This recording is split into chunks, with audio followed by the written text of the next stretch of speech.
আসসালামু আলাইকুম রহমতুল্লাহি ওয়া বারাকাতুহু। সম্মানিত দর্শক, ক্যান্টনমেন্টের খবর কি, যেটিকে আমরা উত্তরপাড়া বলি।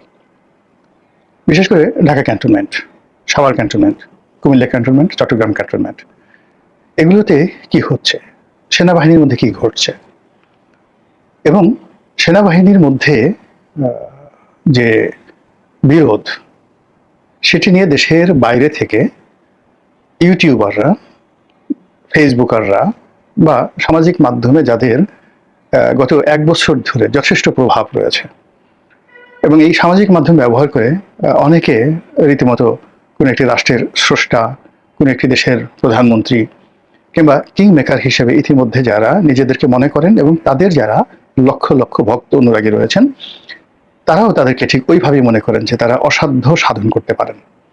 তো এই মানুষগুলো, বেশ কয়েকজন মানুষ, আপনারা সবাই তাদের নাম জানেন, তারা ক্রমাগত অপপ্রচার চালাচ্ছে ক্যান্টনমেন্টের বিরুদ্ধে।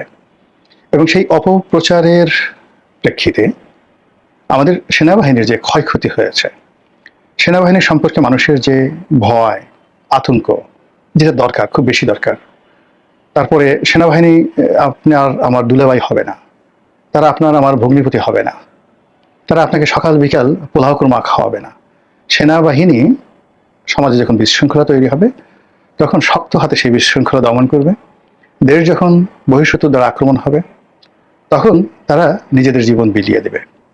এবং দেশের প্রয়োজনে আমরা যারা দেশ বিরোধী কাজ করব, আমাদেরকে ডাইরেক্ট শুট করার ক্ষমতা তাদের আছে।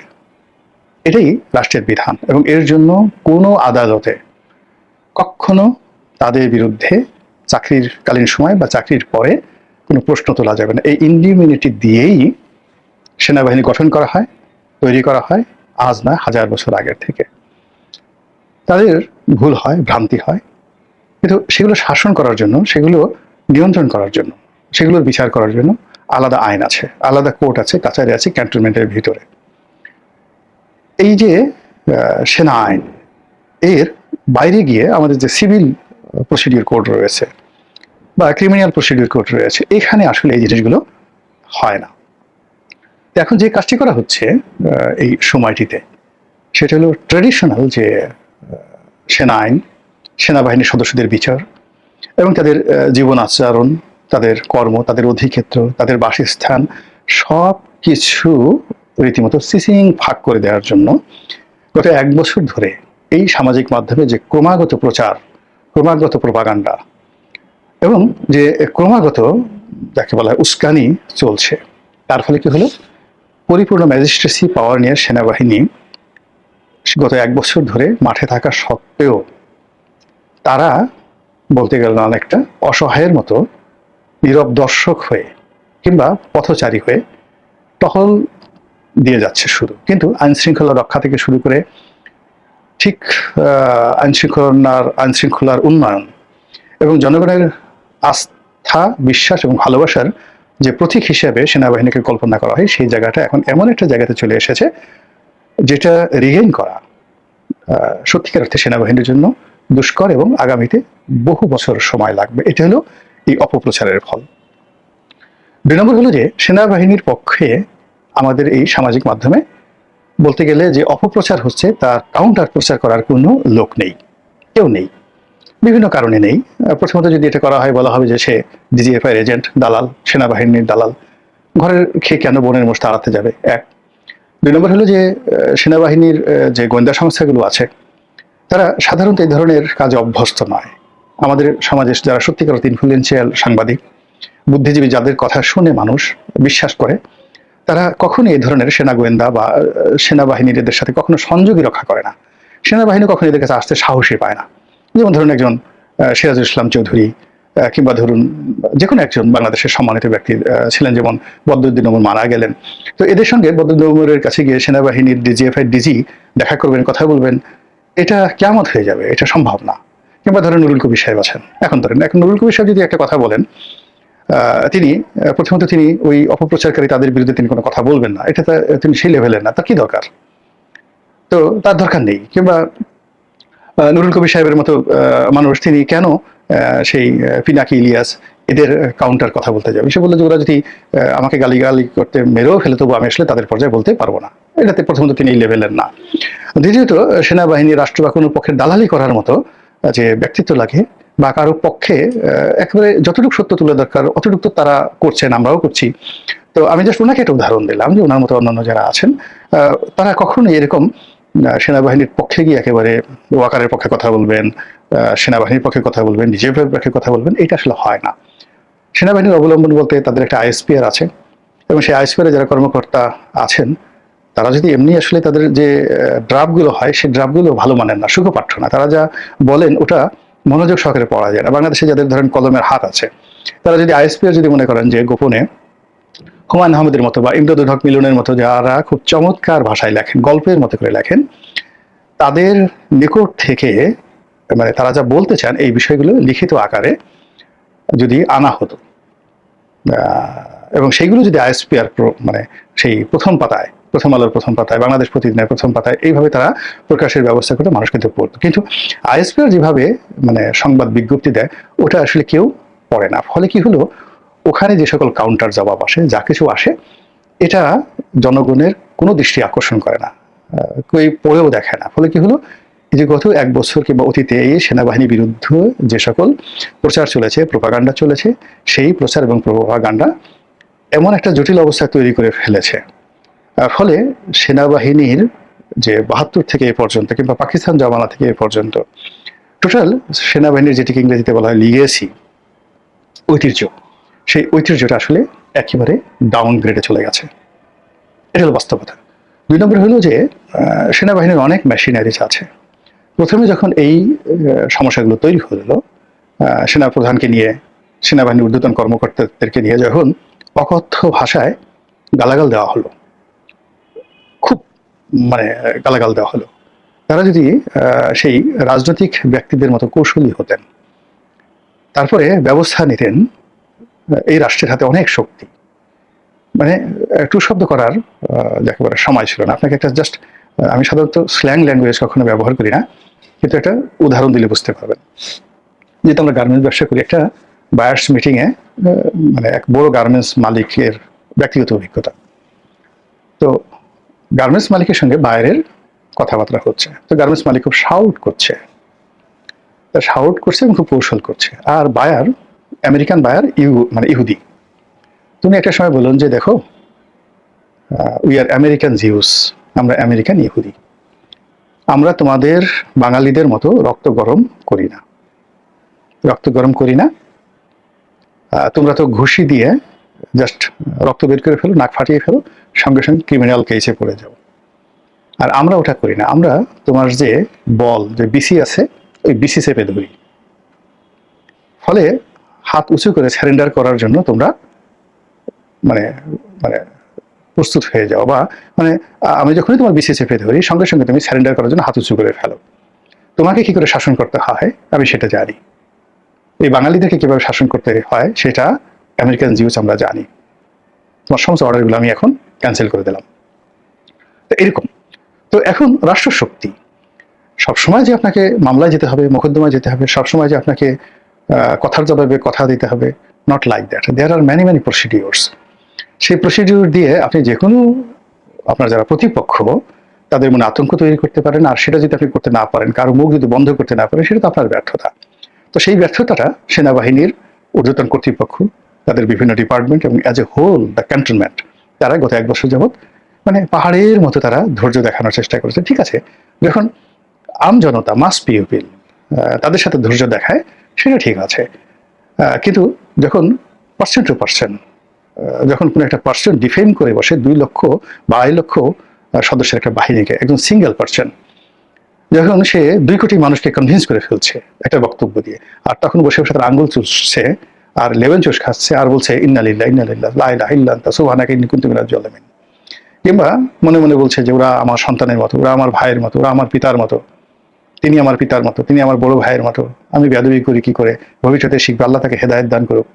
এগুলো ওয়াজের ময়দানে হয়, এগুলো যুদ্ধের ময়দানে এগুলো হয় না। বাংলাদেশের যে অবস্থা, সেই অবস্থায় আজকের এই যে সেনাবাহিনীর যে দুরবস্থা, সেই দুরবস্থার জন্য সেনাবাহিনীর যে কর্মকর্তা, তারা কোনো অবস্থাতে তাদের দায় এড়াতে পারবেন না। এখন রাতারাতি ইচ্ছে করলে এই জিনিসটা হচ্ছে না। ফলে কি হচ্ছে, সাধারণ মানুষের মধ্যে অস্থিরতা তৈরি হচ্ছে, আতঙ্ক তৈরি হচ্ছে, ব্যবসা বাণিজ্যে কেউ সিদ্ধান্ত নিতে পারছে না, সব জায়গাতে একটা ঢিলা ঢালা অবস্থা। টিওনো সাহেব দায়িত্ব পালন করছেন না, ডিসি সাহেব দায়িত্ব পালন করতে পারছেন না, এসপি সাহেব ভয় পাচ্ছেন, জেলাতে একজন বিনিয়োগ করবে পারছে না, ঘুষের রেট বেড়ে গেছে। ছোট ছোট কর্মকর্তা, ইউনিয়ন পরিষদের সেই সচিব থেকে শুরু করে তহসিলদার পর্যন্ত তারা সবাই এক একজনের মেজর জেনারেল হয়ে গেছেন, এক একজনের লেফটেন্যান্ট জেনারেল হয়ে গেছেন। এইরকম একটা হচ্ছে যাকে বলা হয় ক্ষুদ্র ক্ষুদ্র সমাজের প্রত্যেকটা স্তরে এক একটা করে ফ্রাঙ্কানেশনের দানব তৈরি হয়ে গেছে। আর সেই দানব যখন তৈরি হয়ে সারা দেশে দানবীয় তাণ্ডব তৈরি করে ফেলেছে, তখন যখন সবচেয়ে পাওয়ার হাউস এই মুহূর্তে ক্যান্টনমেন্ট, সেনাবাহিনী, তো তাদেরকে যখন সরাসরি হিট করে কোনো মানুষ দুর্গন্ধ ছড়ায়, কোনো মানুষ যাকে বলা হয় এখানে নেতিবাচক খবর ছড়ায়, কোনো মানুষ একটার পর একটা বিভ্রান্তি ছড়ায়, তাহলে জমে ট্রেনে মানে আছে না যে মানুষের মুখে জয়, মানুষের মুখে ক্ষয়। মানে সেনাবাহিনী, সশস্ত্র বাহিনী হাজার বছর ইতিহাসে এতটা সেন্সিটিভ, এখানে যে কোনো একটা গুজব, আমরা সিভিল সোসাইটিতে যেটা গুজব, এটা ভদ্র সমাজে যেটা গালাগালি করবে, সেটা ব্রাহ্মণবাড়িয়াতে গিয়ে ঢাল সরকিতে পরিণত হয়ে যাবে। আর এটি যদি ক্যান্টনমেন্টে হয়, সঙ্গে সঙ্গে গুলাগুলি শুরু হয়ে যাবে। এটাই একটা ছোট্ট ঘটনা, সেই আনসার বিদ্রোহ আমাদের দেশে, সেই 7ই নভেম্বর, সেই 15ই আগস্ট, তারপরে সেই 1/11, মানে যে ঘটনাগুলো ঘটেছে, যে কুগুলো ঘটেছে, সূত্রগুলো দেখবে যে এটা গুজব থেকে। খালেদ মোশাররফের মৃত্যু কি দেখেন, বললো যে সে ভারতের এজেন্ট, ভারতের পক্ষে সে কু করেছে, দেশটাকে ভারত দখল করে ফেলবে।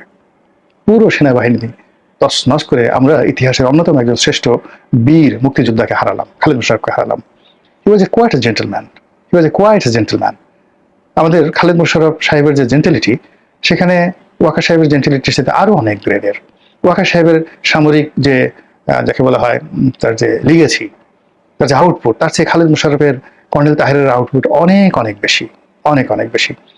জেনারেল আবুল মঞ্জুরের আউটপুট অনেক অনেক বেশি, জেনারেল জিয়াউর রহমানের আউটপুট অতুলনীয়।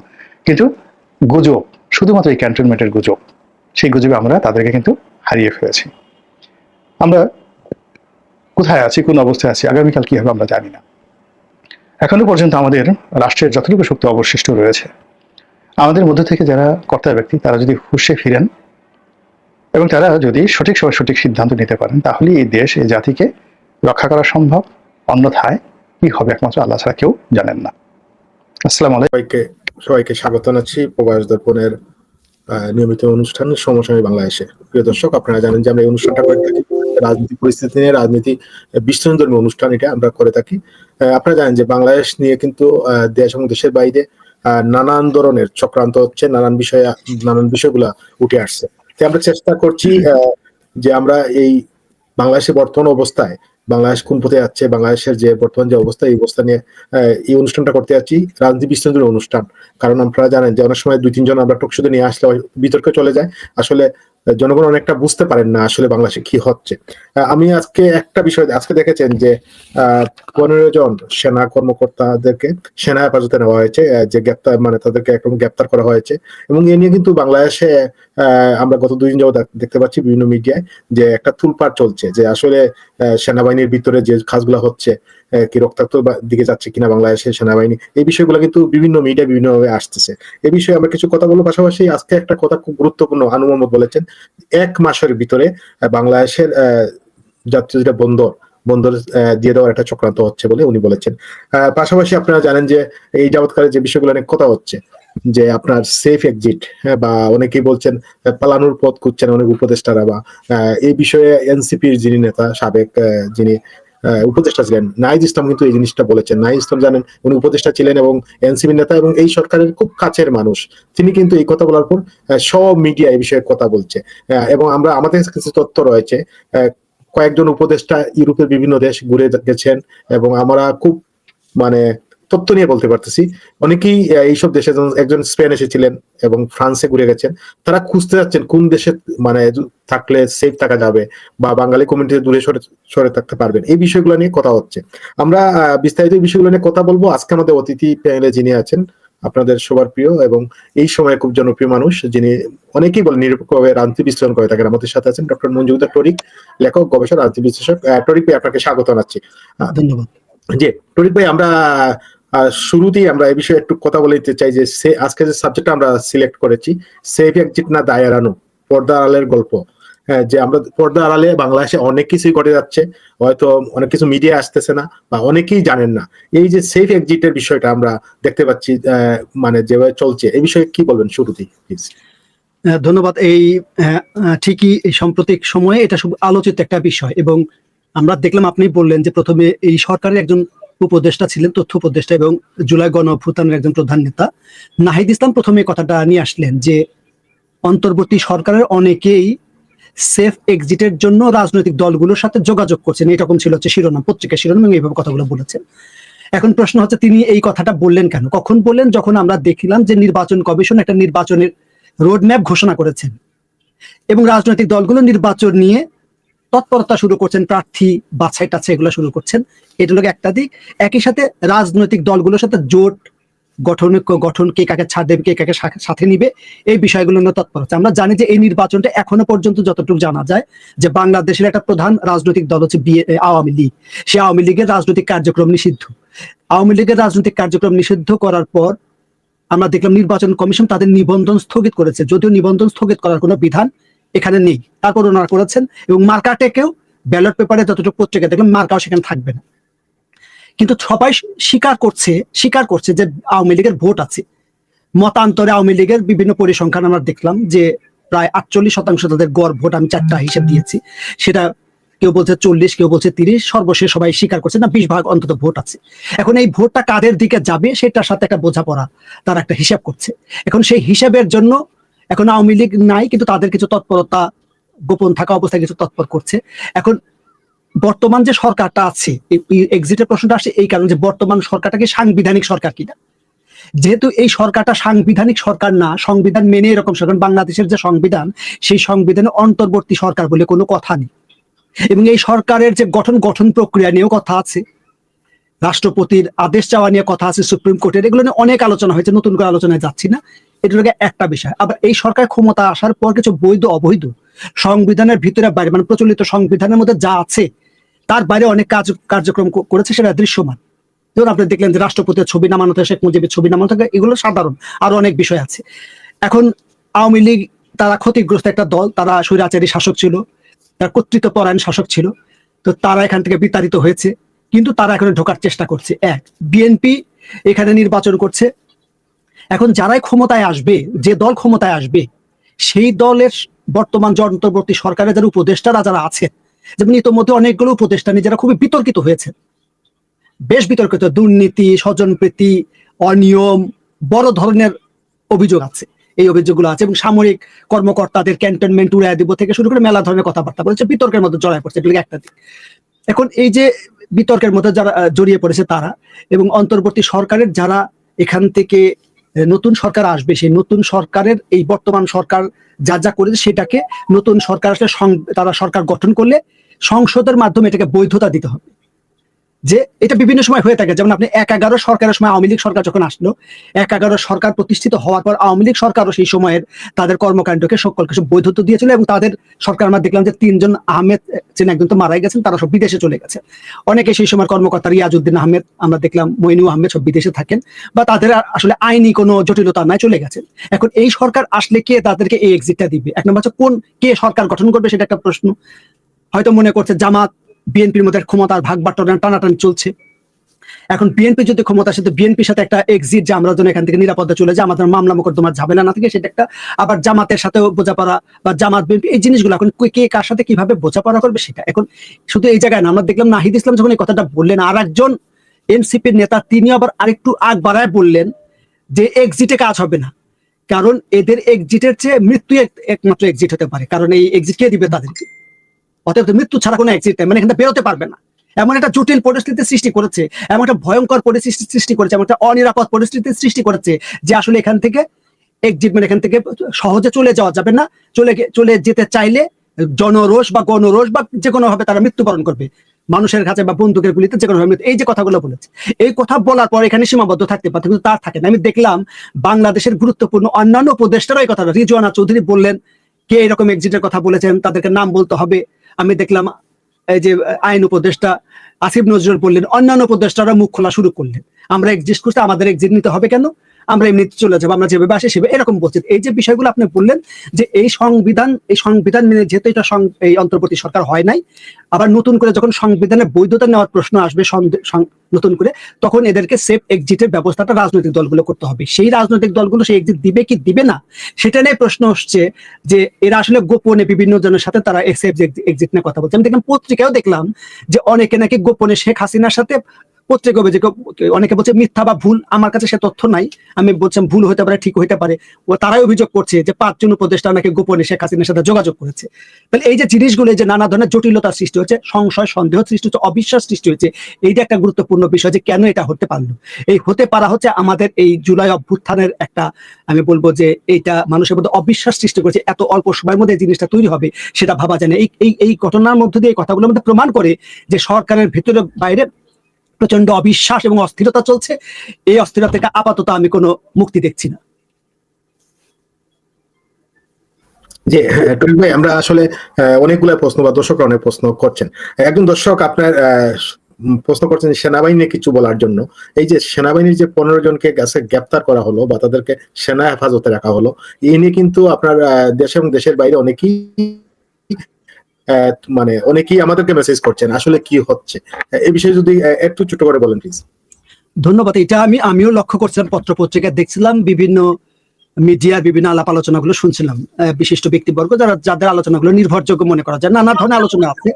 তো বাংলাদেশের ক্রেডিবল পত্র পত্রিকার যে সংবাদগুলো আসছে, যে বাংলাদেশের আমরা জানি যে আইসিটি মানে যেটা হচ্ছে আমরা গণহত্যা বিরোধী বা মানবতা বিরোধী অপরাধের আদালত থেকে কিছু সামরিক কর্মকর্তার বিরুদ্ধে জানা যায় 24 বা 25 জন সামরিক কর্মকর্তার বিরুদ্ধে শেখ হাসিনার সময় তাদের শাসনের গুম খুন হত্যা বা তাদের শাসনকে টিকিয়ে রাখার ক্ষেত্রে যারা সহযোগিতা করেছিল তাদের নামে এই গ্রেপ্তারি পরোয়ানা জারি করা হয়েছে। তাদেরও মানবতার বিরুদ্ধে যে আদালত আছে সেখানে বিচার হবে। আপনি জানেন যে মানবতার বিরুদ্ধে আদালতে যদি কারো বিরুদ্ধে অভিযোগ উত্থাপন করা হয়, তখন তিনি কোনো সরকারি সুবিধা পাওয়ার অধিকারী থাকে না। মানে চাকরি বাকরি যদি করেন, তারা সেই চাকরি বাকরি থাকবে না, নির্বাচনও করতে পারবে না।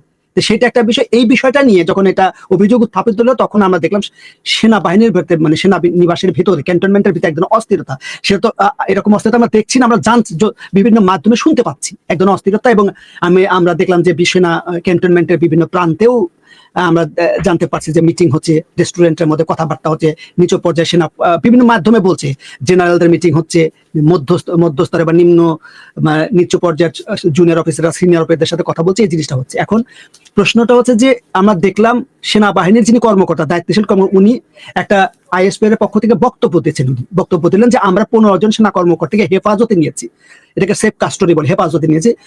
এখন উনি আবার বলছেন যে আমরা আসলে এখনো সমন পাইনি, আমরা কোনো অভিযোগ পাইনি, ওয়ারেন্ট আমাদের কাছে আসেনি। তো বিবিসি বাংলায় আমি দেখলাম যে তারা নাকি ফেসবুকের এগুলো দেখে তারা এগুলো তাদেরকে হেফাজতে নিচ্ছে। এই যে বিষয়গুলো, এগুলো খুব আমার কাছে মানে একটা অবাক বিষয় মনে হলো যে এটা বাংলাদেশ একটা প্রতিষ্ঠান আর সরকাররা খুব পাশাপাশি থেকে কাছাকাছি থাকে একই শহরের মধ্যে, আর এখন তো ইমেইলের যুগ। সেটা তারা এখনো বললো না যে আমরা এখনো পাইনি, কিন্তু সেটা না পেলেও আমরা তোমাদের শুনে আমরা তাদেরকে হেফাজতে নিচ্ছি। এটা অবশ্যই একটা উদ্বেগজনক বিষয়। এটা নিয়ে পক্ষ বিপক্ষ মত আছে, আমরা শুনেছি।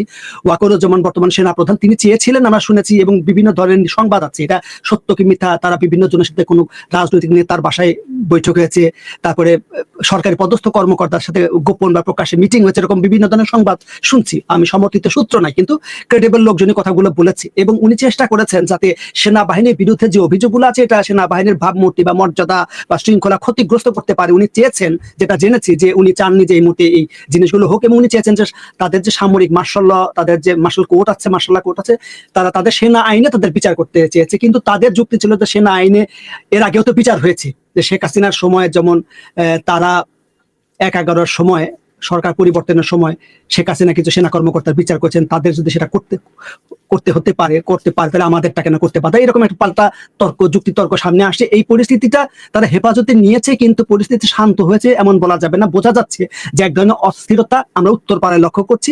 এখন সময় বলবে যে এই হাওয়াটা কোন দিকে যাবে, কারণ বাংলাদেশের সেনাবাহিনীর এটা তো রাজনৈতিক দলের ঝগড়া বিবাদ না, কারণ এখানে অনেক বিষয় ঘটতে পারে। আমরা অতীতে দেখেছি যে সেনাবাহিনীর ঝগড়া বিবাদগুলো আসলে এরকম মুখে ওখানে নানা ধরনের রক্তপাতের মতো ঘটনা ঘটে এবং অতীতে ঘটেছে।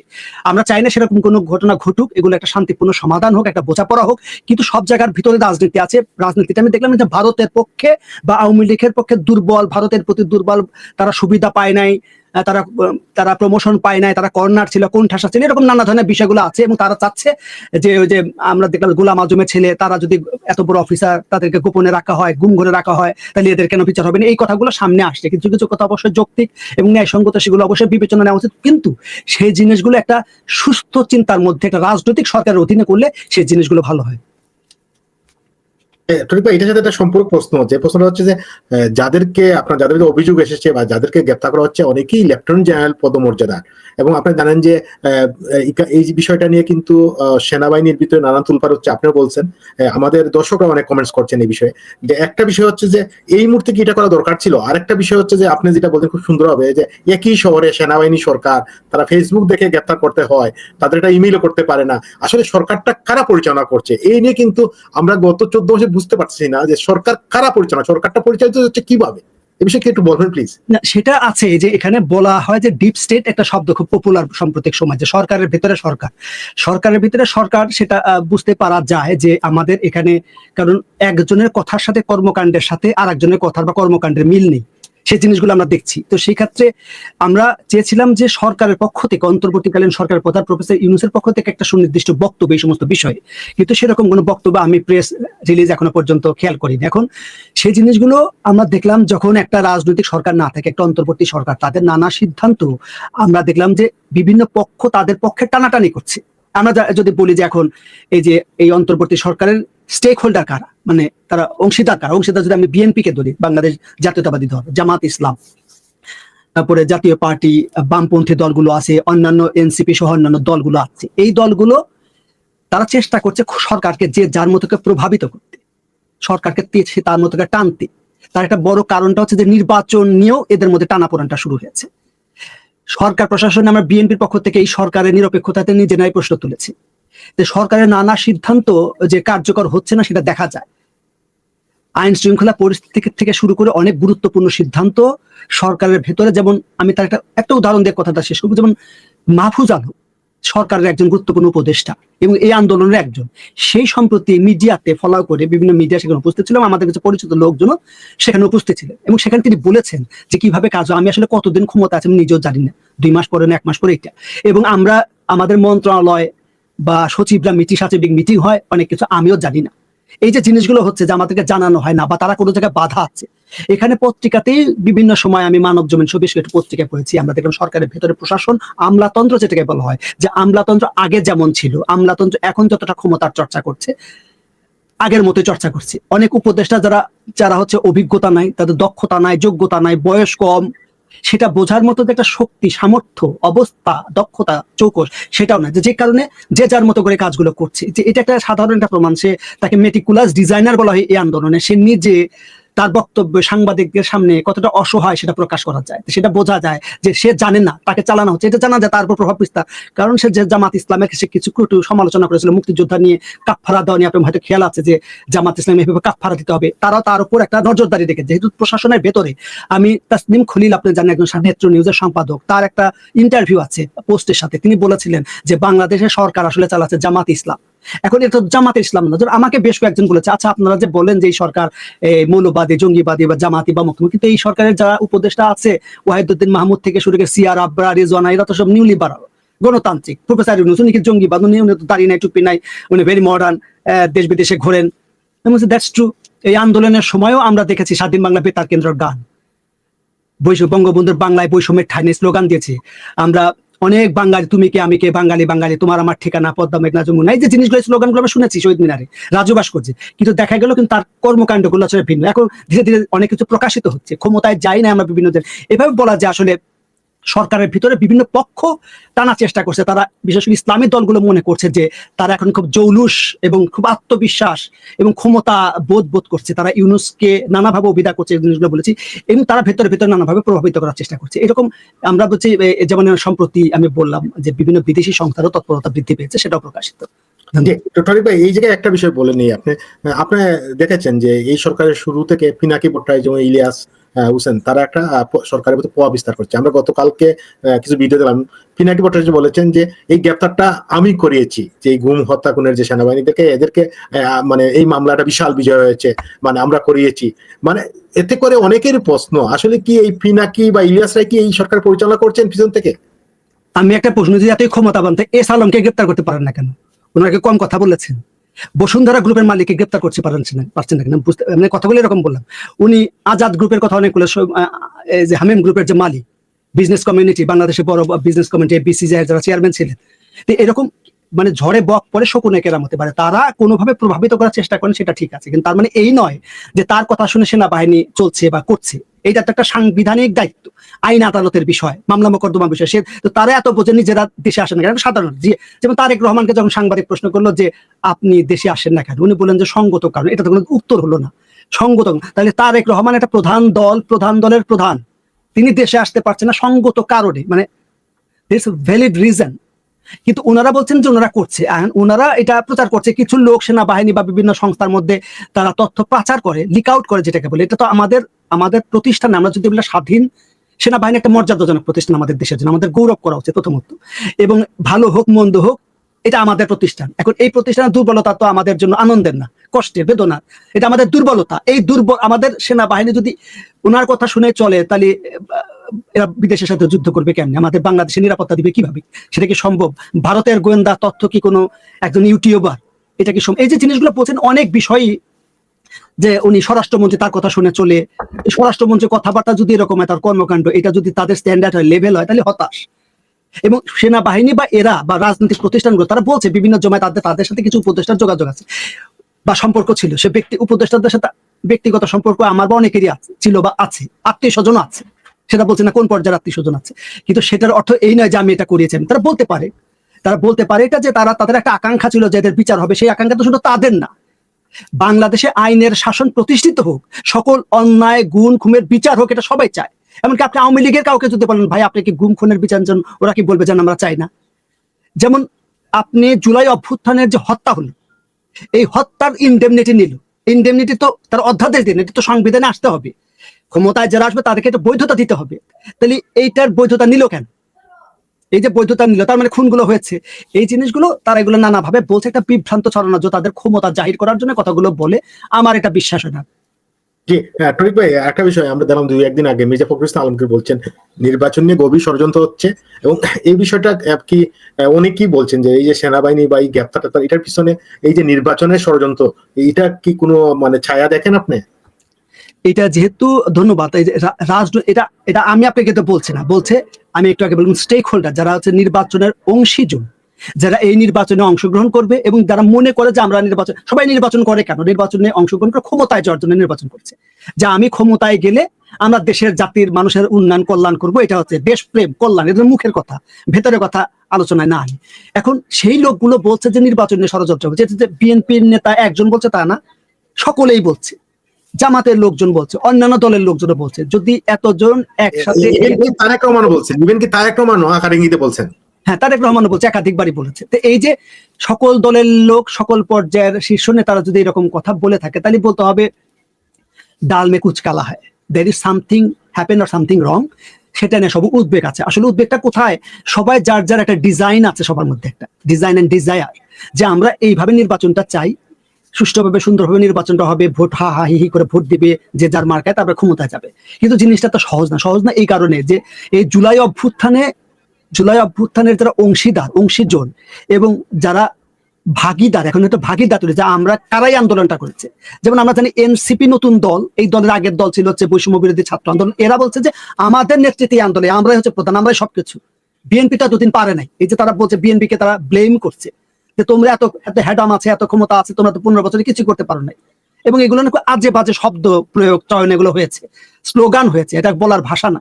আবার বিএনপি বলছে যে এটা আসলে আমরা তো সব ক্ষেত লাগিয়েছি, বীজ লাগিয়েছি, পানি দিয়েছি, তোমরা শুধু এটা কেটেছো, আর কি ধানটা কেটেছো, পাকা পর্যন্ত আমরা নিয়েছি, তোমরা শুধু কেটেছো, আর কাটলে যদি তোমরা সবকিছু মালিক হয়ে যাও তাহলে ধারণাটা ভুল। বিএনপি বলছে আমাদের এতজন শহীদ হয়েছে, 447 জন, এরকম বিভিন্ন জন বিভিন্ন দাবি করছে। তাহলে এটা আসলে কেন?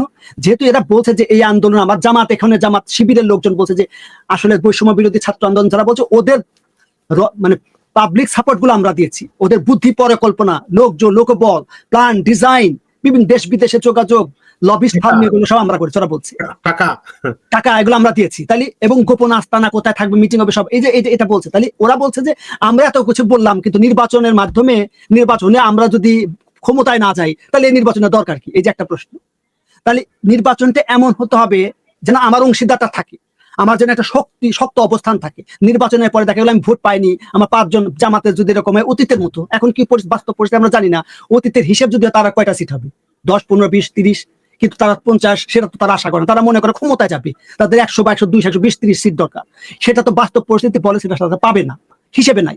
আচ্ছা, এনসিপি মনে করে আমরা একটা নতুন দল, ইউনূস সাহেব আমাদেরকে বললো, ইউনূস সাহেব তার দলের চাইল্ড, আমি তো ব্রেন চাইল্ড ইউনূস। এনসিপি দেখছে আমরা তো তাহলে ঢেউটিন, আমাদের তো কোনো সিট নাই, আমরা কি করবো? আমরা তো আসলে বাস্তবে তারা একটা সিটও পাবে না, আমি জানি না সেই অবস্থা আছে কিনা, এটা একটা বিষয়। অন্যান্য ছোটখাটো দল আছে কিছু, তারা এখানে যেমন এই যে মানবতা বিরোধী অপরাধের ট্রাইব্যুনালের প্রধান তাজুল ইসলাম, এটা কোন দল? AB party. কিছু কিছু ভাগ পেয়েছে, কিন্তু এই ভাগগুলো নির্বাচনে তা থাকবে না। কিন্তু এরা নির্বাচন না করে যে সুবিধাগুলো পেয়েছে, এনসিপি এখন যে সুবিধা, দুইটা মন্ত্রিত্ব আছে, মন্ত্রিত্বের বাইরে যারা তারা নানা সুবিধা, চাঁদাবাজি, নানা কিছু করছে, তাহলে এই নির্বাচনটা তাহলে এমন একটা নির্বাচন করতে হবে যে নির্বাচন হয় বন্ধ করতে হবে বা দেরিতে করতে হবে, অথবা এমন একটা মেকানিজমে নির্বাচন করতে হবে যাতে আমার ক্ষমতার হিংসা থাকে, ভাগ থাকে। তাহলে কি জামাত ইসলাম আসলে পিআর পদ্ধতি হলে আপনার 3-4% ভোট এনসিপি পেতেই পারে, তাহলে হয়তো 5, 7, 8, 10টা সিট পাবে। হিসাবটা এরকম যে 5%, 15টা সিট পাবে। জামাত ইসলাম হিসাবটা এরকম যে 15% ভোট পেলে তারা 45টা সিট পাবে। এই যে প্রশ্নটা, এখন প্রশ্নটা হচ্ছে যে এই পিআর পদ্ধতি আসলে বাংলাদেশের জন্য কতটা। আমি নিজে একজন পিআর পদ্ধতির পক্ষে অনেক আগে লিখেছি, আজ থেকে 12-15 বছর আগে। এখন নতুন নতুন অনেক কথা বলছে, আমার লেখা একাধিক লেখা গুগলে আছে। তো যাই হোক, এই যে জিনিসগুলো, এটার কারণে তারা নির্বাচনটাকে তাদের মতো করে সাজাতে চায়। বিএনপি পিআর পদ্ধতির বিপক্ষে, এরা পিআর পদ্ধতির পক্ষে। এই নির্বাচনের জটিলতা সমীকরণ নির্বাচনকে নানাভাবে প্রশ্ন করতে। আবার নির্বাচন যদি কোনোভাবে হয়, তাহলে এই নির্বাচনকে জামাত তার অবস্থান শক্ত করার জন্য তাহলে জাতীয় পার্টিকে এখান থেকে সরাতে চায়। আবার জাতীয় পার্টি এখান থেকে সরালে তারা মনে করে যে জাতীয় পার্টির বিকল্প ওই জায়গাগুলোতে আমরা ভালো করতে পারবো, আমরা তাদের জাতীয় পার্টির ভোটগুলো আমরা পাবো। আবার বিএনপির হিসাব যদি জামাত জাতীয় পার্টি বন্ধ হয়, জাতীয় পার্টি আওয়ামী লীগ বন্ধ, এই ভোটগুলো আসলে কোথায় যাবে? এগুলোকে জামাত পাবে? বিএনপির আর এক ধরনের টেনশন, অস্থিরতা তৈরি হচ্ছে। এখন দেখবেন আওয়ামী লীগের বিরুদ্ধে আওয়ামী লীগকে ফ্যাসিস্ট বলাটা বন্ধ হয়েছে, কম বলছে আর কি, আরো কম বলবে, আর বলবে না, কারণ ভোটের হিসাব আছে। যদি নির্বাচনের প্রক্রিয়া, আবার এই নির্বাচন যদি সেই নির্বাচনটা বৈধ হবে কিনা দেশে বিদেশে আমরা দেখলাম, এর মধ্যে নরডিকে 3 জন গুরুত্বপূর্ণ সদস্য সাবের হোসেন চৌধুরীর বাসায় মিটিং করেছে। এই যে জিনিসগুলো, আবার চীনের পক্ষ থেকে এর মধ্যে আমরা দেখলাম বিএনপির শীর্ষ নেতা তিনি বললেন যে 3টা পরাশক্তি নির্বাচনে ষড়যন্ত্র করছে। সবারই ধান্দা আছে, এই কথা অনেকদিনই বলি যে বিদেশে আমাদের স্বার্থ আছে, কোনো বন্ধু নাই। বিদেশিরা যারা আমাদের উপকার করতে আসে তাদের স্বার্থে আসে, আমাদের ভালোবাসা দিতে আসে না। এই জিনিসগুলো বুঝতে হবে। এবং বাংলাদেশের রাজনৈতিক দলগুলোর দুর্বলতা বিদেশি শক্তির হস্তক্ষেপকে প্রবল করে। আপনি আমাদের স্বাধীনতা সূর্যের অস্তমিত হয়েছিল সিরাজউদ্দৌলা বা পলাশীর প্রান্তরে যেটা কথা বলে, বাঙালিদের ষড়যন্ত্র, বাঙালিদের দুর্বলতা, বাংলাদেশের দুশ্চরিত্র। এবং বাংলাদেশে এখন যে আমেরিকা এসে ঢুকছে, তাদের জাহাজ, তাদের বন্দর, তাদের সেনাবাহিনী ডজন শত এসে ঢুকছে, এগুলো করছে প্রশিক্ষণের নামে, এগুলো কেন করছে? এগুলো নিয়ে তাদের কোনো কথা নেই। যে সবকিছু মিলে বাংলাদেশের নির্বাচন নিয়ে একটা অস্থিরতা, একটা টেনশন আছে। তার প্রধান কারণ যে ক্ষমতায় কে যাবে, এই ক্ষমতার দ্বন্দ্বটাই হচ্ছে নির্বাচনের সমীকরণ। তারা নানা সমীকরণে তারা নিয়ে যাচ্ছে এবং এটা নিয়ে ষড়যন্ত্র করছে। যে টরিক ভাই, একটা বিষয় যে আসলে বাংলাদেশে যে নির্বাচনগুলো হয়, আপনার 2008-এর নির্বাচন বলেন বা আগের যে নির্বাচন, যে সুষ্ঠু নির্বাচন মানে বলা হয়, এর নির্বাচনের পিছনে কিন্তু একটা আমরা দেখি একটা মানে পর্দা আড়ালে অনেক খেলা চলে। বিশেষ করে এই যে সেফ এক্সিট যেটা এখন বলা হচ্ছে, 2018 কিন্তু তৎকালীন অন্তর্বর্তীকালীন সরকার আমরা যেটা শুনেছিলাম যে একটা মানে নির্বাচনের আগে একটা তাদের একটা প্ল্যান ছিল যে নির্বাচনটা মানে কারা ক্ষমতায় আসতে পারে। এখানে আর্মির একটা কিন্তু আলাদা একটা প্ল্যান থাকে। সেই জায়গায় অনেকেই বলছেন বা অনেকেই মানে বিভিন্ন দেখছেন, এখন তো অনেকেই বলেন জামাত একবার ক্ষমতায় জামাতকে নিয়ে আসা একটা চেষ্টা হতে পারে বা একটা প্রক্রিয়া চলছে বলে অনেকেই বলছেন। এই বিষয়ে কিছু বলবেন কি?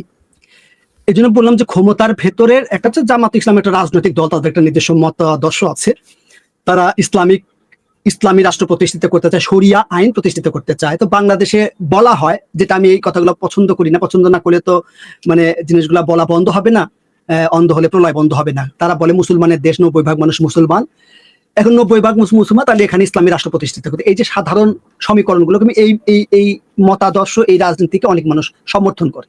কিন্তু ভোটের হিসাবগুলো মানে বিগত দিনের ভোটের হিসাব আমি বারবারই বলেছি যে আমরা সবাই এই কথা স্বীকার করেন যে 4টা গুরুত্বপূর্ণ নির্বাচনকে সবাই স্বীকার করেন। আমরা জানি যে 90 পরবর্তী যে 4টা নির্বাচন হয়েছিল সেখানে তাদের ভোটের হিসাব সর্বোচ্চ ছিল 12%, সেটা ছিল 91, তারপরে সেটা কমতে কমতে 4-এ চলে যায়, যাই হোক আবার বাড়তে পারে।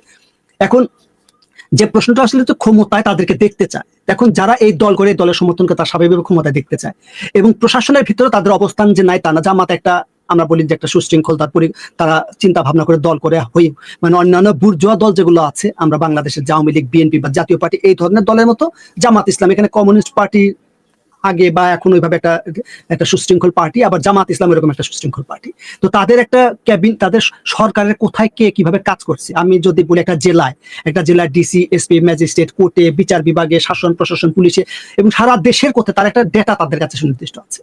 এবং প্রশাসনের মধ্যে যেমন ডাকসু নির্বাচনের প্রশ্ন আসলো, যেমন জাকসু নির্বাচনের প্রশ্ন কেন আসলো, প্রশ্নটা কে তুললো, এটা তো আমার আপনার তুলতে হয় নাই, সাধারণ ছেলেপেলেদের মধ্যে থেকে উঠছে। এনসিপি তাদের অংশীদার, সে তুলেছে, তাদের ছাত্র সংগঠন, আবার বিএনপির পক্ষ থেকে উঠেছে। বিএনপির কিন্তু শিক্ষক আছে, তাদের শিক্ষক সংগঠন আছে, এমনকি আমরা জাহাঙ্গীরনগর বিশ্ববিদ্যালয় তাদের বিএনপি জাতীয়তাবাদী দলের বিএনপি পন্থী শিক্ষকরা নির্বাচন কমিশনে ছিল, তারা পদত্যাগ করেছে 3 জন, তারাই দাবি করছে এবং আমরা দেখুন পরবর্তীকালে ভিডিও টিডিও নানা কিছু প্রকাশিত হয়েছে। এই যে জিনিসগুলো তার মানে ইভেন কি আপনার মানে বর্তমানে ডিসি 64 জন ডিসির মধ্যে প্রায় 46 জন ডিসি যারা জামাতের সমর্থিত বা জামাত রুকন বলে। আমাদের অনুষ্ঠান মেজর আক্তার এসে বলছেন যে এটা অনেকেই বলছেন যে এইভাবে প্রশাসনে মানে ইভেন কি আপনার পুলিশের যে পুলিশ সুপার, এসপি যারা এসপি প্রায় 25 জন মতো, তাদের মানে এইভাবে বাগবাটুরা করেছেন এবং বাগবাটুরার ফলে জামাত কিন্তু মানে বিশেষ করে সচিবালয় ধরে প্রশাসনের প্রতিটা স্তরে একটা আলাদা অবস্থান করে নিয়েছে।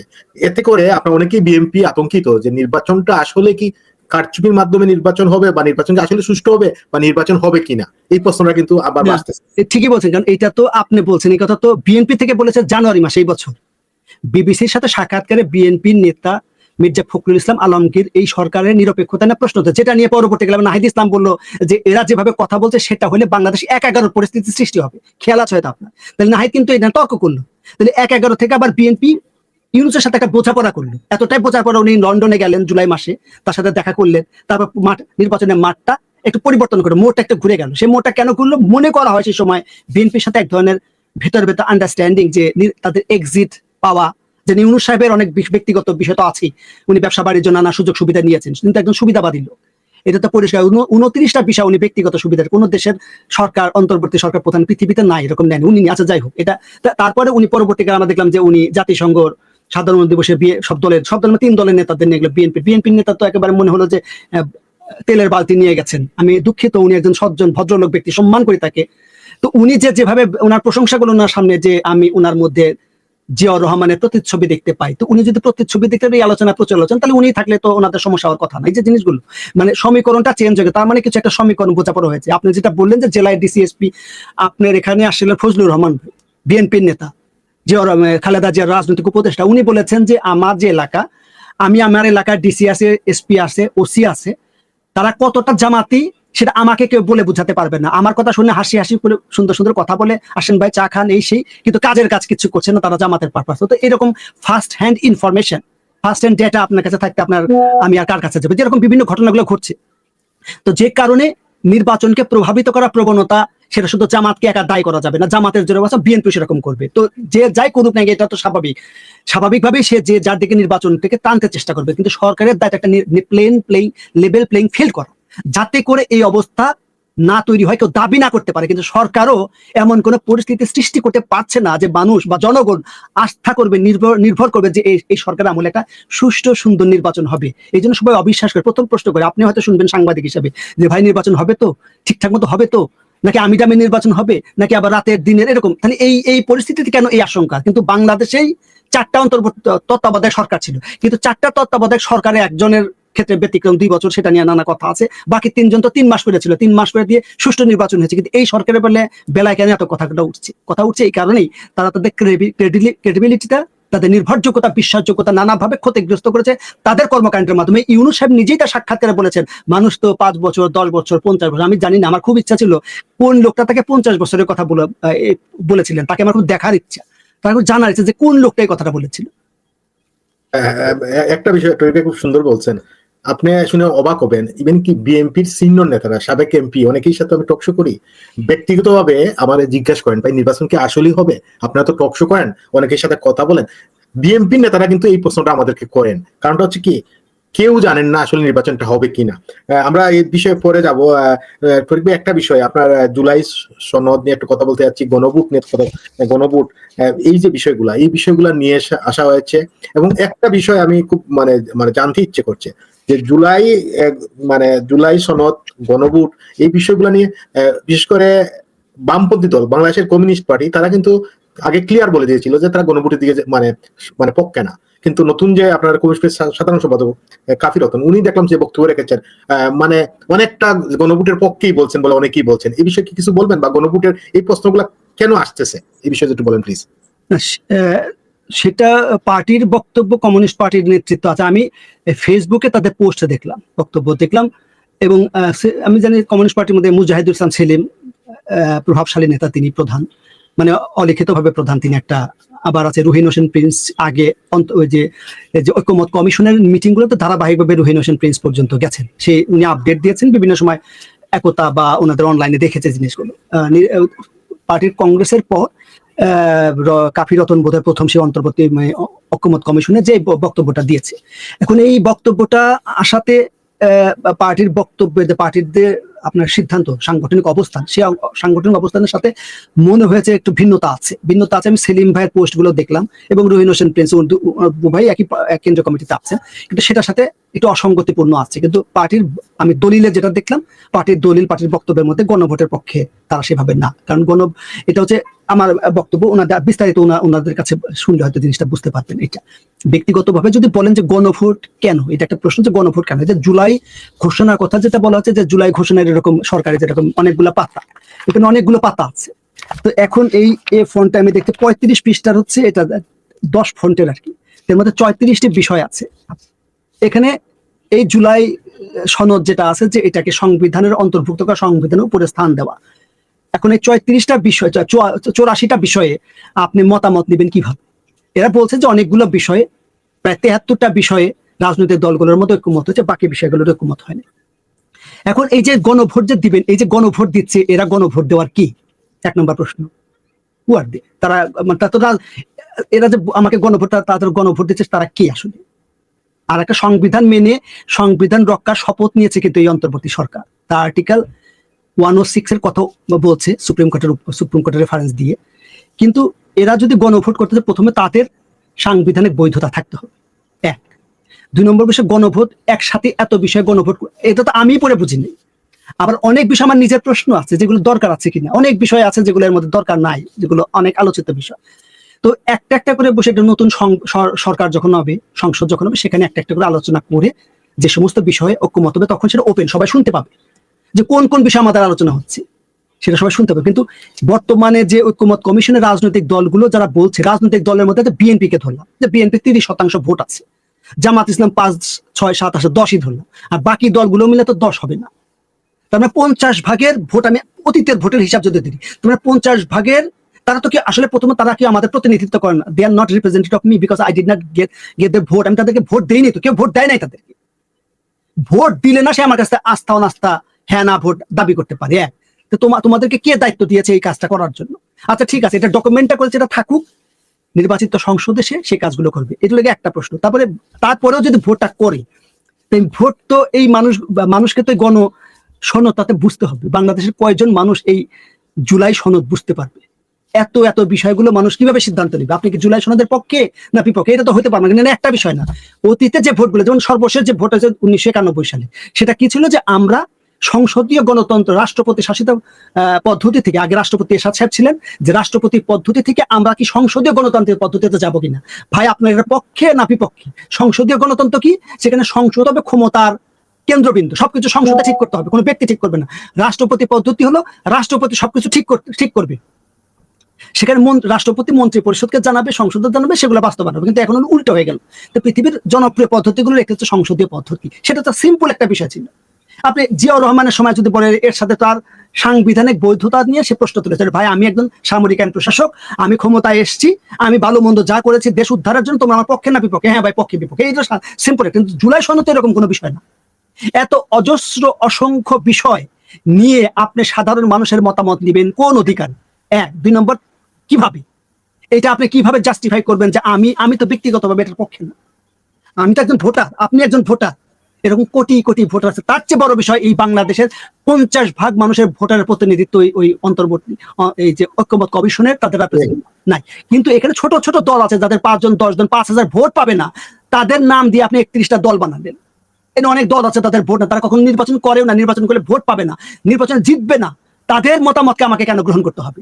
তাদের মতামত কেন আমার উপর চাপায় দিবেন? কিন্তু যাদেরকে আমি ভোট দিব, অধিকার দিব আমার বিরুদ্ধে একটা সিদ্ধান্ত কার্যক্রম, সে যদি আমাকে কোনো কিছু বলে আমি তাকে ধরতে পারবো আমার এলাকা। এগুলো সাধারণ একটা বিষয়। আমি গণভোট সম্পর্কে এটুকু বললাম।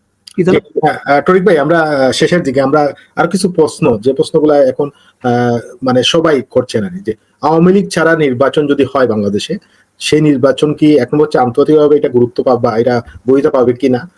আরেকটা বিষয় হচ্ছে যে আপনি নিজেও বলছেন যে আওয়ামী লীগ এবং জাতীয় পার্টি বা 14 দলের প্রায় 50% ভোট, অনেকেই বলছেন এত বড় মানে একটা ভোটারকে বাদ দিয়ে নির্বাচন, এই নির্বাচন কি আপনার যদি হয়েও যায় টেকসই হবে কিনা বা আগামী সংসদ চালাতে পারবে কিনা, এই বিষয়ে একটু বলেন প্লিজ। সেটা তো প্রশ্ন আসবেই। কারণটা হচ্ছে যে বিপুল একটা অংশ, আমি একটা 15 জুলাই 15 মে পাকিস্তানের ডন পত্রিকা, পাকিস্তানের ডন হচ্ছে সবচেয়ে, পাকিস্তানের প্রথম আলো মনে করেন যে প্রভাবশালী পত্রিকা, সে পাকিস্তানের ডন পত্রিকা এডিটোরিয়ালে লিখেছে যে বাংলাদেশে আওয়ামী লীগ একটা প্রাচীনতম দল, এই দলকে নির্বাচনের বাইরে রেখে নির্বাচন করলে সেই নির্বাচন গ্রহণযোগ্য হবে কিনা প্রশ্ন। এই দলের প্রচুর সমর্থক আছে, অতএব এই দলের সমর্থকদের বা এই দলকে নির্বাচনে আনার জন্য সরকারকে উদ্যোগ নিতে হবে। ডন পত্রিকা পাকিস্তান তার বাংলাদেশের শত্রু রাষ্ট্র বলে আমরা তাদেরকে চিহ্নিত করি। বিশ্বাস না গুগল করলে 15 মে ডন আপনি পাবেন তথ্য, তাদের এডিটোরিয়ালের মধ্যে জিনিসটা লেখা আছে। আমি অন্যদের কথা বাদ দিলাম। এর মধ্যেই জাতিসংঘের যে প্রতিবেদন দিয়েছে, জাতিসংঘের প্রতিবেদনের মধ্যেও আওয়ামী লীগকে নিষিদ্ধ করা এরকম কোনো কিছু বলেন, এবং আওয়ামী লীগকে নিয়ে নির্বাচন করার কথা বলেছেন। ইউরোপীয় ইউনিয়ন বলেছেন, আমেরিকা চাচ্ছেন, সকল দেশে চাচ্ছেন। আমরা নির্বাচনটা করি কেন? নির্বাচন করে একটা স্থিতিশীল টেকসই গণতন্ত্রের জন্য, টেকসই রাজনৈতিক ব্যবস্থার জন্য। কেন টেকসই রাজনৈতিক ব্যবস্থার জন্য? যে বাংলাদেশের ব্যবসা বাণিজ্য, বিনিয়োগ, চাকরি বাকরি, পরিকল্পনা, উন্নয়ন, অবকাঠামো সকল কিছু চিন্তা করতে সুবিধা হয়। যে 5 বছর একটা সরকার ক্ষমতা থাকবে, তখন বিদেশে বিনিয়োগরা একটা স্থিতিশীল রাজনৈতিক পরিস্থিতিতে বিনিয়োগ করবে। একটা সম্পর্ক, যেমন ভারতের সাথে বাংলাদেশের সম্পর্কটা খারাপ, একটা উদাহরণ দিচ্ছি। ভারত বলছে যে আমরা এই সরকারের সাথে কমফোর্ট ফিল করি। আমি আমার মতো করে বলছি, we are not feeling comfort with this government because this is not the elected government. তাহলে একটা নির্বাচিত সরকার আসলে, ইতিমধ্যেই আমরা দেখেছি পরশুদিন বা তার আগের দিন একটা বাংলাদেশের অনেকগুলো সাংবাদিক সেখানে গেছেন তাদের একটা মিটিং এ, একটা সেমিনারে। সেখানে ভারতের পররাষ্ট্র সচিব তিনি বলছেন যে নির্বাচিত সরকার যেই আসুক না কেন আমরা তাদের সাথে কাজ করবো, আমাদের সাথে কোনো। এই যে দেখেন, নির্বাচিত সরকারের কথা বলছে যে আমরা কথা বলবো ইলেক্টেড গভর্নমেন্টের সাথে, because we are elected, because they have a mandate. Mandate থাকলে ধরুন ইউক্রেনের প্রশ্নে রাশিয়ার সাথে পুতিনের সাথে ট্রাম্পের মিটে পুতিন বললো যে আমি তোমার সাথে একটা, ইউক্রেনের সরকার সে তো এখন নির্বাচন পার হয়ে গেছে 2024 সালে, এটা তো অনির্বাচিত সরকার, এখন তার সাথে যদি আমি একটা চুক্তি করি, নির্বাচিত সরকার এসে এটা যে মানবে চুক্তি, তার নিশ্চয়তা কথা। ট্রাম্পের মাথার মধ্যে পোকাটা ঢুকিয়ে দিল, বলে কথা তো ঠিক। উনি বললেন যে নির্বাচন করো তোমার দেশে, ওখানে নানা ধরনের এখন কেরিকেচার চলছে। এই জন্য একটা হচ্ছে নির্বাচিত সরকার দরকার, নির্বাচিত সরকারটা একটা স্থিতি। আওয়ামী লীগ যদি না আসে, আওয়ামী লীগ অন্যদেরকে বাইরে রেখে নিজেও নির্বাচন করেছে, আমি ডামি হাবি যাবি রাতের দিনের 153 জন তারা বিনা ভোটে জিতে গেছে। এই নির্বাচন সবগুলো অবৈধ, এগুলো অবৈধ নির্বাচন করেছে। অবৈধ নির্বাচন যেগুলো করছে তার পরিণতি আওয়ামী লীগকে ভোট করতে হচ্ছে। আওয়ামী লীগের এই কাজগুলো খারাপ, সেটা আমরা বলি। আওয়ামী লীগের খারাপ কাজগুলো না করলে এই পরিণতি বাংলাদেশের এত মানুষ রক্ত পেত, তারাও এরকম আত্মগোপনে চলে যেত না। আবার এই সরকার আসলে এখন বর্তমানে এটাকে আওয়ামী লীগের পরিস্থিতি ওইদিকে তো নিয়ে যাচ্ছে। মানুষ হচ্ছে, আমরা বলি যে পাগলের একটা কথা আছে, মানুষ তার, বাঙালি হচ্ছে আত্মবিস্তৃত জাতি, তারা তাদের অতীতটাকে ভুলে যায়। পাগল তার শেষ আঘাতটা মনে রাখে, আগের আঘাতটা ভুলে যায়। কেন কথা বলছি? যে এখন যে অপকর্মগুলো হচ্ছে, এখন যে অন্যায়গুলো হচ্ছে, এখন যে জুলুমগুলো হচ্ছে, এখন যে অপরাধগুলো হচ্ছে, হত্যা, সন্ত্রাস, চাঁদাবাজি, লুটপাট, দখল, মব, সন্ত্রাস। কালকে দেখলে এক ভদ্র মহিলাকে শালীন পোশাক পরে তার সাথে খারাপ ব্যবহার করছে, কেন সে ওর না ঠিক মতো করেন। এই যে জিনিসগুলো মানুষ এগুলোকে মনে রাখে, আগের গুলো ভুলে যায়। আপনি বৈশাখী উৎসব বন্ধ করতে বলছেন, আপনি মঙ্গল শোভাযাত্রা বন্ধ করতে বলছেন, চারুকলার ওরা চৈত্র সংক্রান্তি করবে, আপনি বন্ধ করতে বলছেন। এই যে জিনিসগুলো, ইভেন কি সত্যেন সেন একটা সংগঠন শরৎ উৎসব করবে, সেটাকে আপনার তো করতে, ঢাকা বিশ্ববিদ্যালয়ে করতে দেয় নাই, ইভেন কি আপনার গেন্ডারিতে করতে দেয় নাই। আপনার অবস্থা মানে কোন পর্যায়ে গেছে, মানে এই বিষয়টা আপনার just তুলে ধরলাম। সেটাই বললাম, শরৎ উৎসবের কথা বলতে চৈত্র উৎসব বললাম আর কি, যে এই যে জিনিসগুলো মানুষ তখন আগের অপরাধগুলো ভুলে যায়। আপনি দেখছেন মব, বিচারালয়ে, কোর্টের মধ্যে সবচেয়ে নিরাপদ জায়গা, কোর্টের মধ্যে পুলিশ ভ্যানে তুলছে, এই জিনিসগুলো হচ্ছে যে এই জন্য আওয়ামী লীগের দুঃশাসনকে ছাপিয়ে যাচ্ছে তারা, একদম ফ্যাসিস্ট। তাহলে ফ্যাসিস্ট কর্তৃত্বপরায়ণ শেখ হাসিনার শাসনের সাথে আগের বিচার বিভাগ যেরকম ছিল, এখন সে তাকে অতিক্রম করে মানুষ তাহলে কোনটাকে, এই জন্য আওয়ামী লীগের অপরাধটাকে লঘু হয়ে যাচ্ছে, তাদের অপরাধ বড় হয়ে যাচ্ছে এবং আওয়ামী লীগ দিন দিন প্রাসঙ্গিক হয়ে যাচ্ছে। এটা অনেকে বলবে আমি আওয়ামী লীগের দালাল, দোষর, এগুলো বলবে। আমি প্রাসঙ্গিক না টরিক ভাই, গতকালকে আমি এটা লাইভ করেছি। বাংলাদেশে যদি এখন যদি 100% সুষ্ঠু নির্বাচন হয়, হ্যাঁ, আওয়ামী লীগ সংখ্যাগরিষ্ঠ গ্রুপ নিয়ে চলে আসবে। কারণ গত 14 মাস যা ঘটেছে বাংলাদেশ, মানুষ কিন্তু এখন এই সরকারের মুক্তি চাচ্ছে। মানে এটা আমার না, এটা মানে একজন বক্তা বলেছেন। সেটা তো আমি বলতে পারবো না, সেটা কে কত পার্সেন্ট ভোট পাবে সেটা নির্বাচনের মধ্যে ঠিক হবে। আওয়ামী লীগের যারা অপরাধী, এক নম্বর আওয়ামী লীগের যারা অপরাধী, যাদের বিরুদ্ধে সুনির্দিষ্ট অভিযোগ আছে, তাদের বিচার হতে হবে, তাদের বিচার করুক। কিন্তু যারা অপরাধী না, তাদের তো আপনি পুরো দলকে তো একটা, আমি এর আগেও বলেছি যে একটা টিমের সবাই একসাথে অপরাধ করেন, একজন দুজন অপরাধ করে। এইরকম ভাবে আপনি সেটা, ওই জন্য এইভাবে যদি নির্বাচন হয়, সেই নির্বাচনটা দেশের মধ্যে ক্রেডিবল হবে কিনা একটা প্রশ্ন, বিদেশে তো হবেই না, এই প্রশ্নটা থাকবে। তার চেয়ে বড় বিষয়, আপনি একটা দলকে এইভাবে কার্যক্রমের বাইরে রেখে বরং তাদেরকে আপনি নাশকতার যে কাজ, নাশকতামূলক তৎপরতা, তারা মিছিল করছে, নিষিদ্ধ করছেন, তারা গোপনে মিছিল করছে, প্রকাশ্যে মিছিল করছে, ভিডিও করছে, তার মুখোশও পড়ছে না, এবং শত শত হাজার হাজার, এবং সে সংখ্যাটা এবং পরিমাণটা বাড়ছে, তার লাভ হলো কি? আপনারা বললেন নিষিদ্ধ, তো হয় না একটু জিনিসটা। জামাত ইসলামকে নিষিদ্ধ করেছিল, আওয়ামী লীগকে এর আগেও নিষিদ্ধ করা হয়েছিল।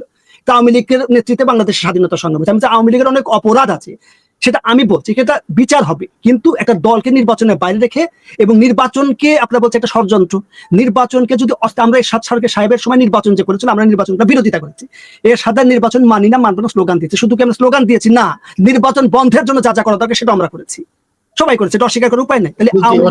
মানে এইটা নির্বাচন বিভিন্ন সব উপজেলা নির্বাচন, আপনার জানেন উপজেলা নির্বাচনে আমরা আন্দোলন করেছি।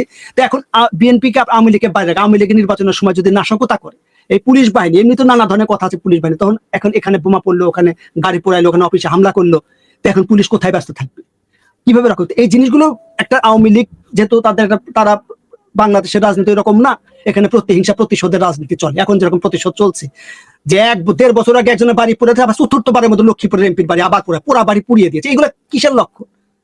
ভাই আপনি তো শুধু পুরা বাড়ি না, আপনি আমাদের কাছে কিছু মেসেজ করে কিছু মানুষ এরকম বাংলাদেশে এমন হচ্ছে, চাঁদাবাজিটা এই পর্যায়ে গেছে, আপনার তার বাসায় সুন্দরী তার একটা মেয়ে আছে, তাকেও বলছে তুমি অত টাকা না দিলে তোমার মেয়েকে তুলে নেব।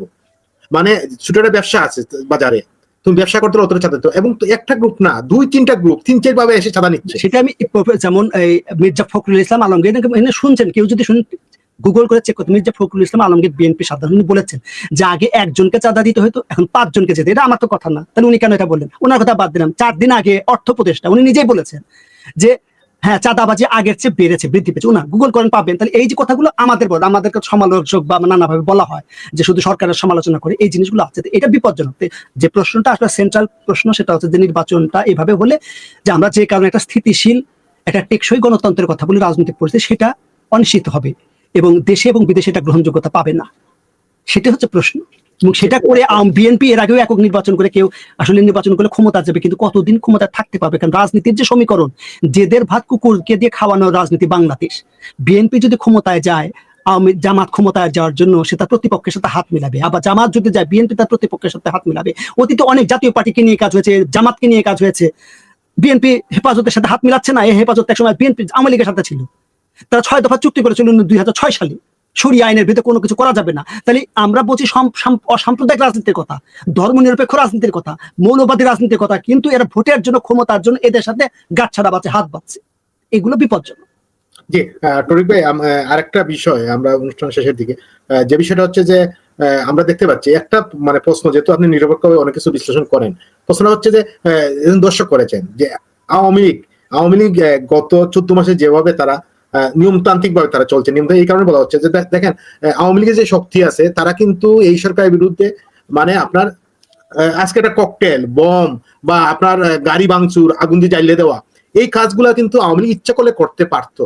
কিন্তু আওয়ামী লীগ কিন্তু নির্যাতনের শিকার হচ্ছে একের পর এক, তারা মুখ বুঝে আছে, জনগণই কিন্তু মানে কম্পেয়ার করতেছে যে আওয়ামী লীগ আর এখন কি অবস্থা। সেই জায়গায় তো অনেকেই বলছেন আওয়ামী লীগ অনেক রাজনীতিতে অনেক এগিয়ে গিয়েছে, বা রাজনীতিতে মানে যে ভূমিকা রাখছে সেই ভূমিকাটা আওয়ামী লীগের জন্য অনেক প্লাস পয়েন্ট হয়ে এসেছে। এই বিষয়ে কি কিছু বলবেন? না, সেটা বাংলাদেশের নেগেটিভ পলিটিক্স, মানে আমি বলেন আওয়ামী লীগ তাদের অপকর্ম, তাদের নেতিবাচক কর্মকাণ্ড যেগুলো মানুষ পছন্দ করে না, তাদের কর্মকাণ্ডগুলো আসলে তাদের জনপ্রিয়তা কমিয়ে দিয়েছে।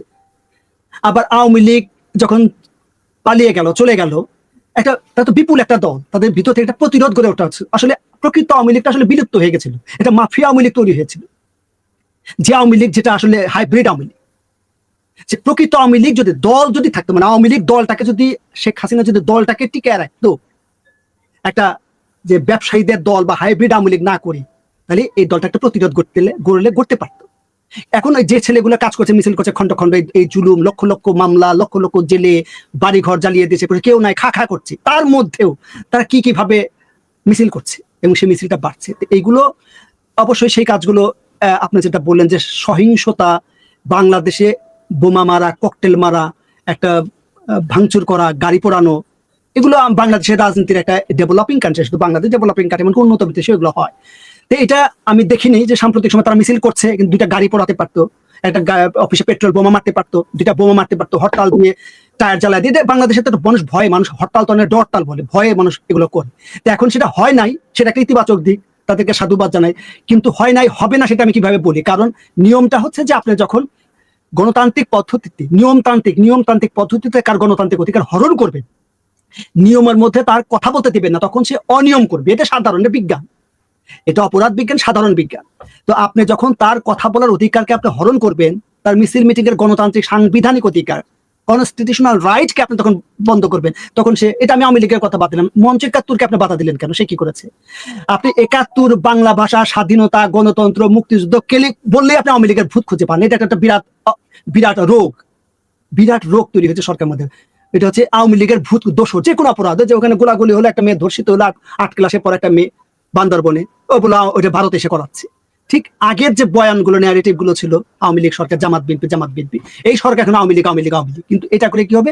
অপরাধীর অপরাধ করে যেতে থাকবে, নিজেদের দুর্বলতা ঢাকার জন্য শাক দিয়ে মাছ ঢাকার যে অপচেষ্টা, এটা এই সরকারকে দুর্বল করবে, ক্ষতিগ্রস্ত করবে এবং আরো বড় বিপদ তৈরি করবে। এবং এগুলোই আওয়ামী লীগকে প্রাসঙ্গিক করে সামনে নিয়ে আসবে এবং নিয়ে আসছে। এটা আমি না চাইলেও আপনি দেখেন, জুলাই অভ্যুত্থানের পর 3 মাসের মধ্যে যদি নির্বাচন হতো, আমি বিশ্বাস করি না আওয়ামী লীগ হয়তো গোপালগঞ্জে 2-1টা সিট পেতো, সারা দেশে সিট পেতো না। আমি বিশ্বাস করছি দাঁড়ানোর লোক পেতো না, কেউ থাকতোই না, অটোমেটিক্যালি এটা বিলুপ্ত হয়ে যেত যদি জুলাই অভ্যুত্থানের 3 মাসের পরে করতেন। এখন জুলাই অভ্যুত্থানের 2 বছরের মাথায় আপনি নির্বাচন করবেন। আওয়ামী লীগ তারা এখন ফসফাস কথাবার্তা শুরু করে দিয়েছে। বিদেশের মাটিতে তারা এখন প্রভাবশালী অবস্থা, তাদেরকে দমন করা যাচ্ছে না। বাংলাদেশে বিভিন্ন জায়গায়, থানায়, শহরে, ঢাকায়, খোদ ঢাকাতে খুব এনসিপির অফিসের নিচে, বিএনপি অফিসের সামনে তার মিছিল করছে। এটা বিপজ্জনক। কি আমার অনুষ্ঠানের শেষ প্রশ্ন টরিক ভাই, যে প্রশ্নটা হচ্ছে যে আপনি যে সালাউদ্দিন আহমেদ, বিএনপি সালাউদ্দিন আহমেদের কথা যেটা বলেন যে 3টা রাষ্ট্র ষড়যন্ত্র করছে নির্বাচন নিয়ে, সে একই প্রশ্ন আমি মেজর আক্তার যিনি বিএনপি করতেন, বিএনপি এমপি ছিলেন, বর্তমানে বহিষ্কৃত, উনাকে করেছিলাম। উনি যেটা বলছেন যে বাংলাদেশের নির্বাচন চায় না 3টা দেশ, এবং নাম দিয়ে বলছেন যে তুরস্ক, ইরান এবং পাকিস্তান, এবং এরা চাচ্ছে বাংলাদেশের নির্বাচনটাতে আরো দেরিতে হয় এবং জামাতকে কিভাবে ক্ষমতায় নিয়ে আসা হয়, এবং কি বাদারহুট, যেটা মিশরের বা সেই বাদারহুট মতো করে কিভাবে বাংলাদেশে জামাতকে ক্ষমতা নিয়ে আসা যায়। তার প্রশ্ন হচ্ছে ওই জায়গায় বাংলাদেশটা কি, আমরা যে বিষয়টা দেখছিলাম যে আরব বসন্তের পরে যেভাবে মানে আমেরিকা তার আধিপত্য বিস্তার করছে, বাংলাদেশ কি সেই মানে জামাতপন্থী বা ইরানের মতো কি হতে যাচ্ছে কিনা, এই বিষয়টা নিয়ে একটু বলেন, বিস্তারিত আলোচনা করেন। যে কোনো বিষয়ে, ধন্যবাদ। যে কোনো বিষয়ে একটা এমন একটা পরিস্থিতি যদি সেখানে থাকে, একটা অন্ধকার যদি থাকে, যে কোনো অপরাধগুলো সংগঠিত একটা গভীর অন্ধকার। এখন বাংলাদেশের যে অন্তর্বর্তী সরকার, এটা কোনো ম্যান্ডেট বিহীন সরকার, এটা কোনো তাদের রাজনৈতিক গ্রহণযোগ্যতা বা রাজনৈতিক ম্যান্ডেট না, এটা অন্তর্বর্তী, নামটা হচ্ছে ইন্টারিম গভর্নমেন্ট। এখন তারা কিছু সময়ের জন্য আসে, এখন নির্বাচন হবে। এর একটা, অনেকে এই পরিস্থিতিকে একটা মৌকা মনে করতে পারে, একটা সুযোগ মনে করতে পারে। এখন সুযোগ একটা ভেতরে জামাত ইসলাম নিজেদের একটা, মানে জামাত ইসলাম প্রতিষ্ঠার পরের ইতিহাসে এতটা শক্তপোক্ত কমফোর্টেবল অবস্থানে তারা অতীতে কখনোই ছিল না, যেটা এখন আছে। সেটা এখন থাকার কারণটা সহজ হিসাব। এখানে একটা বড় চীনের প্রাচীরের মতো একটা দেয়াল ছিল, দেওয়ালটা হচ্ছে আওয়ামী লীগ। এই আওয়ামী লীগের মতো একটা দেওয়াল এখান থেকে উঠে চলে গেছে, আপাতত দৃশ্যমান না, তাদের সামনে একটা বড় বাধা সামনে নাই। এখন আর একটা বড় দেওয়াল আছে বিএনপি, আর একটা চীনের প্রাচীর। তো এখানে একটা একদিকে আছে আর একদিকে ফাঁকা, দুই দিকে ছিল মনে করেন। তো তাদের যাওয়া আসা একটু নিয়ন্ত্রিত ছিল। এখন তারা মনে করছে যে এই সুযোগটা তাদের কাজে লাগাতে হবে। এখন তারা তাদের আভ্যন্তরীণ যে শক্তি সামর্থ্য, সেটা তারা সর্বোচ্চ প্রয়োগ করছে। এখন বিদেশি শক্তির সাহায্য সমর্থন দরকার। আমেরিকা তাদের সাথে আপনার আমরা জানি ধর্মীয় শক্তি বা ইসলামী রাষ্ট্রের কোনো বিরোধ নাই যদি সে তাদের স্বার্থ রক্ষা করেন। সৌদি আরব, ইরাক, কাতার, তুরাক এই সমস্ত দেশের সাথে কিন্তু আমেরিকার কোনো বিরোধ নাই, কারণ আমেরিকার স্বার্থ তারা রক্ষা করছে। আমেরিকার সামরিক ছাতার নিচে তারা সেখানে অবস্থান করছে, তাদের নিরাপত্তা দেয় আমেরিকা, তাদের সাথে ব্যবসা বাণিজ্য, সামরিক ব্যবসা, তেল বাণিজ্য সেটা চলছে। কিন্তু যেখানে তাদের অসুবিধা হয়, যেমন আফগানিস্তান, ইরানে, তারা তাদের কথা শোনা বেয়ারা, তাহলে আমেরিকা ওখানে নানা ধরনের ষড়যন্ত্র করে। এখন বাংলাদেশের জামাত ইসলামও তারা চাচ্ছে আমেরিকা ওয়েস্টার্ন ব্লকের সাথে নানাভাবে বিভিন্ন, এমনকি কমিউনিস্ট কান্ট্রি যাতে তারা নাস্তিক মনে করে, সেখানেও তারা দলবল নিয়ে যাচ্ছে, চীনের সাথে বোঝাপড়া করছে। তো তারা এখন ইসলামী, আমরা জানি তুরস্ক নিজেই এরদোয়ান বিরোধীদের দ্বারা বিরাট চ্যালেঞ্জের মুখোমুখি। ওখানে বিরোধী জনপ্রিয় নেতাকে কারাগারে রাখা হয়েছে, ওখানে বড় আন্দোলন হচ্ছে। কিন্তু আমেরিকা টিকে রেখেছে, রেদওয়ানকে তো আমেরিকা সাপোর্ট দিয়ে টিকে রেখেছে। সেটা রেখেছে, আমেরিকা টিকে রেখেছে। এবং আমেরিকা কাকে টিকে রাখবে? বিরোধীরাও তো আমেরিকা অ্যান্টি আমেরিকান বিষয়টা, সেটা আপনি বলতে পারবেন। এখানে তাদের সাথে তাদের ওই আলোচনা। এখন বাংলাদেশে জামাত ইসলাম ইরানের একটা সমর্থন আছে, ইরানের সাথে যোগাযোগ করতেছে, বিশেষ করে তুরস্ক, তারপরে মিশর, এগুলো তারা যোগাযোগ করবে। তারা ইসলামিক দল, ইসলামিক কান্ট্রিগুলোর সাথে, পাকিস্তানের সাথে যোগাযোগ করছে। বাংলাদেশের রাজনীতির মূল ভূমিকা পালন করা হয় মোটামুটি আমাদের ভারতের একটা অংশ থাকে, যেহেতু প্রতিবেশী। চীন অতীতে বাংলাদেশের আমি ভারতের কথা আনছি একটু বলি। ভারতে কিন্তু বিজেপি সরকার। ভারতে আপনি জানেন 2026 সালে কিন্তু ওয়েস্ট বেঙ্গল নির্বাচন, এবং ওয়েস্ট বেঙ্গলটা বিজেপি দখল করার জন্য দীর্ঘদিন ফাইট করতেছে। বাংলাদেশে জামাত ক্ষমতায় আসে, বিজেপির কিন্তু দলীয়ভাবে কিন্তু লাভ। সেটা আমি বলছি যে সেটা তারা এপ্রিলের নির্বাচন, যে সামনের বছর কয়েক মাস পরে, তাদের একটা সমীকরণ আছে। বিনা যে ভারতের একজন যে বিনা শাস্ত্রীর নামটা ভুলে গেলাম, বিবিসির একটা সাক্ষাৎকারে সে বলল যে জামাতের নেতা তার সাথে সাক্ষাৎ করছে। এই যে সাক্ষাৎ করেছে, তার সাথে কথাবার্তা হয়েছে, তাহলে বোঝা যায় যে তাদের সাথে সংযোগগুলো আছে। তো মূল বিষয় হচ্ছে যে আপনি যেটা প্রশ্ন ছিল যে বাংলাদেশে এই ইসলামী শক্তিকে ক্ষমতায়নের জন্য একটা পক্ষ তো চেষ্টা করছেই, আর ইসলামী পক্ষ নিজের তো চেষ্টা করছেই, সেটা বিএনপি চেষ্টা করছে। আবার বিএনপি তার মতো করে ক্ষমতার যে চেষ্টা করছে, সেটা দেশে বিদেশে নানা অংশ সেটা আছে। সেটা সালাউদ্দিন সাহেব যেটা বললেন যে বাংলাদেশের একটা অংশ সেটা চাচ্ছে, কিন্তু বাংলাদেশে সবসময় সকল রাজনৈতিক দলই কোনো না কোনো ভাবে বিদেশি শক্তির মুখাপেক্ষী থাকে। তারা বলে যে আমরা বাংলাদেশপন্থী, কিন্তু সেটা খুব কমই ঘটে। বিদেশি শেখ হাসিনা যখন বিদায় নিলেন, শেখ হাসিনা বারবারই যে কথাটা। আসসালামু আলাইকুম। দেশ কিংবা দেশের বাইরে যে যেখান থেকে বসে ভিডিওটি দেখলেন, সবাইকে অনেক অনেক ধন্যবাদ এবং ভালোবাসা জানাচ্ছি। প্রিয় দর্শক, আশা করি পুরো ভিডিওটি দেখেছেন এবং বুঝতে পেরেছেন বর্তমান বাংলাদেশের পরিস্থিতি, বর্তমান বাংলাদেশের অবস্থা, সকল বিষয়ে সুন্দরভাবে আলোচনা সমালোচনা করা হলো এবং বাংলাদেশের যে অবস্থা, সে অবস্থা নিয়ে আলোচনা করা হলো। বলা হচ্ছে শেখ হাসিনা ফিরবে এবং দ্রুতই ফিরবে। আওয়ামী লীগের অনেক নেতাকর্মী এই কথাগুলো বলছে, আসলে কতটুকু সত্য, তিনি আসলে ফিরবেন কিনা, এই বিষয়গুলো নিয়ে আলোচনা সমালোচনা করা হলো। বর্তমান বাংলাদেশের সেনাবাহিনীর মধ্যে যে অবস্থা, সে অবস্থা নিয়ে আলোচনা করা হলো। ডক্টর মোহাম্মদ ইউনূস সেনাপ্রধান, ক্যান্টনমেন্টে কি হচ্ছে, এই বিষয়গুলো নিয়ে আলোচনা সমালোচনা করা হলো। প্রিয় দর্শক, আপনাদের কাছে কি মনে হচ্ছে, কোন দিকে আমাদের বাংলাদেশ যাচ্ছে? আগামী দ্বাদশ বা জাতীয় সংসদ নির্বাচন অনুষ্ঠিত হবে কি হবে না, রাজনৈতিক পরিস্থিতি, দেশের পরিস্থিতি, সকল বিষয় নিয়ে আপনাদের মূল্যবান মতামত কমেন্টে জানাবেন। সবাই ভালো থাকবেন, সুস্থ থাকবেন। আজকের ভিডিওটি কেমন লাগলো অবশ্যই কমেন্টে জানাবেন। আসসালামু আলাইকুম।